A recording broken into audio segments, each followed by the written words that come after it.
From the St. Louis Public Radio Newsroom, this is The Gateway. It's Wednesday, April 14th. I'm Wayne Pratt. Some of the U.S. Space Force's newest members are stationed at Scott Air Force Base.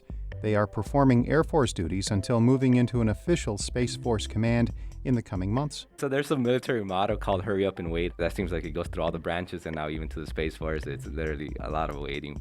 But it creates that excitement too. Like I said, you don't know what's going to come next. In just a few minutes, St. Louis Public Radio's Eric Schmid reports on the transition into the country's newest military command. A majority of the St. Louis County Council has no confidence in Police Chief Mary Barton and her ability to address racism in the department. As St. Louis Public Radio's Rachel Lippman reports, yesterday's vote follows a similar move by the Ethical Society of Police. The resolution is symbolic. The county council does not have direct control of the police department. But Democratic Councilwoman Rita Days of Belle Noire says it sends a message to the Board of Police Commissioners. Harry Truman said the buck stops here, and it's at the head. We have to make sure that head has what the head needs in order to be successful. That's not happening at this particular point. At least 4 black officers have sued the department, accusing it of discrimination and retaliation in promotions and transfers. Last year, Barton was criticized for saying there was no systemic racism in the department, a comment she later walked back. Barton says personnel decisions are made based on skills the officers have. She says she will continue to serve as chief. I'm Rachel Lippman, St. Louis Public Radio. Members of the County Council as well have given preliminary approval to a temporary stay on evictions. County Executive Sam Page and Congresswoman Cori Bush are seeking the moratorium on nearly 600 evictions as the pandemic continues. The Missouri Department of Labor is pausing all collection of unemployment overpayments. As St. Louis Public Radio's Corinne Ruff reports, the decision comes after House lawmakers expressed frustration that the department has tried to garnish the money. Last month, a group of lawmakers struck a deal with department officials to hold off on collecting the federal portion of unemployment benefits mistakenly paid out.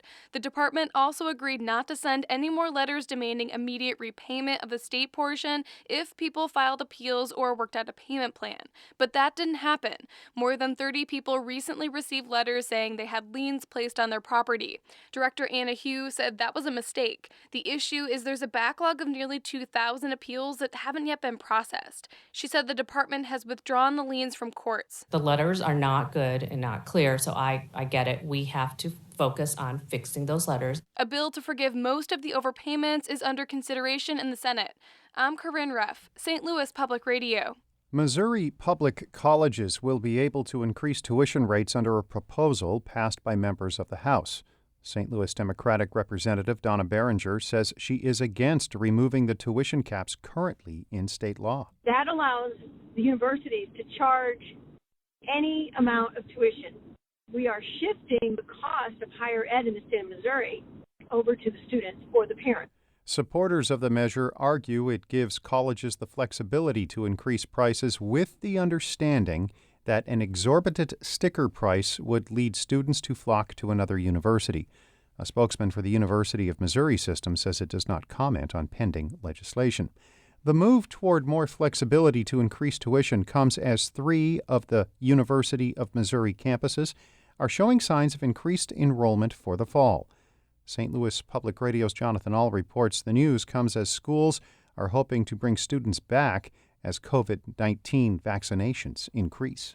Compared to this time last year, the number of incoming freshmen who have accepted admission and put down a deposit is up 10% at UMSL and up more than 25% at UMKC and Missouri S&T. S&T Chancellor Mo Degani says his campus is bucking the national trend. Our enrollment is higher despite the fact that there is a significant downtrend nationally. On the average, national universities are down by 15%. Mizzou's numbers are closer to the national average and are down 13%. All 4 campuses are seeing double-digit growth in transfer students.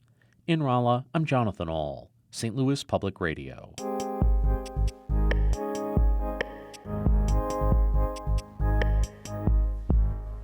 Some of the first members of the new U.S. Space Force are stationed at Scott Air Force Base. The nearly 20 U.S. Air Force members became Space Force Guardians about 2 months ago.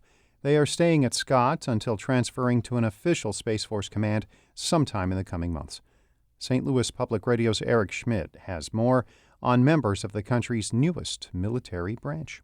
Specialist Michaela Sauceville was feeling particularly anxious the day she learned if she'd be transitioning to the U.S. Space Force. Just nervous knots in my stomach, walking up to anybody who might have any information, asking them, do you know if I made it? I just want to know ahead of time if I didn't make it. Sauceville was one of 2 from the 4 applicants in her office who were picked to be Space Force Guardians back in December. And so it was really hard having to be excited about something that my fellow airmen weren't getting accepted into. In the months since the announcement, Sauceville says she's remained close with her colleagues, and they now even joke about her leaving the Air Force. That won't happen for another year or year and a half when she and the other 18 Guardians transfer to an official Space Force command in California, Colorado, or Florida. For now, the day-to-day assignments for the Guardians still at Scott Air Force Base haven't changed. Specialist Jaime Alvarado is a client systems technician, ensuring communications for the Air Force stay up. So there's a military motto called hurry up and wait. That seems like it goes through all the branches and now even to the Space Force. It's literally a lot of waiting.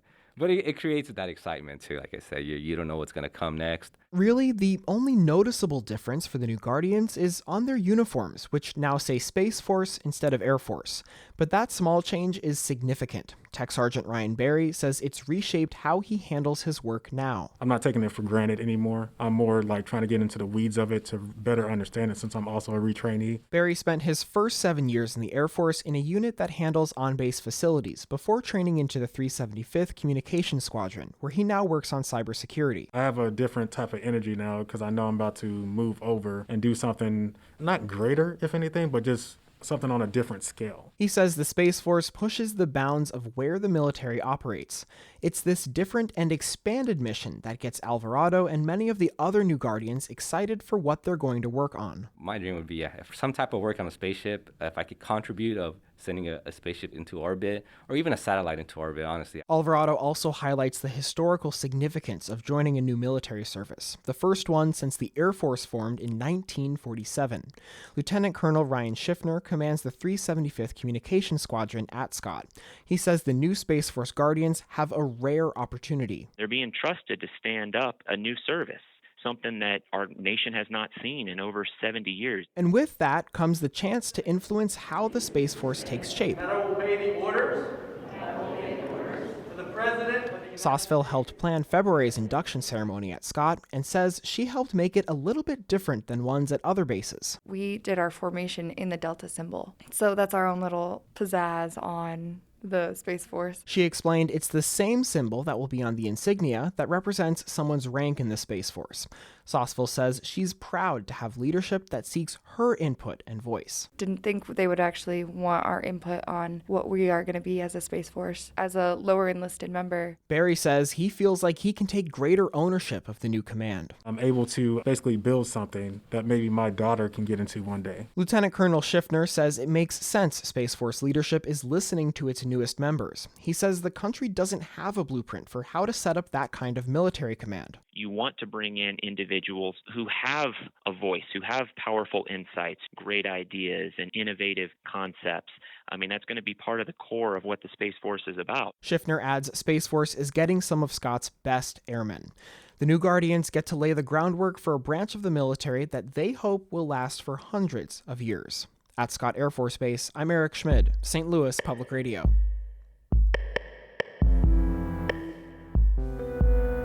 Our Fred Ehrlich edited that report. Shula Newman is the executive editor of St. Louis Public Radio, music by Ryan McNeely of Adult Fur. We are a member-supported service of the University of Missouri-St. Louis. I'm Wayne Pratt. From the St. Louis Public Radio Newsroom, this has been The Gateway.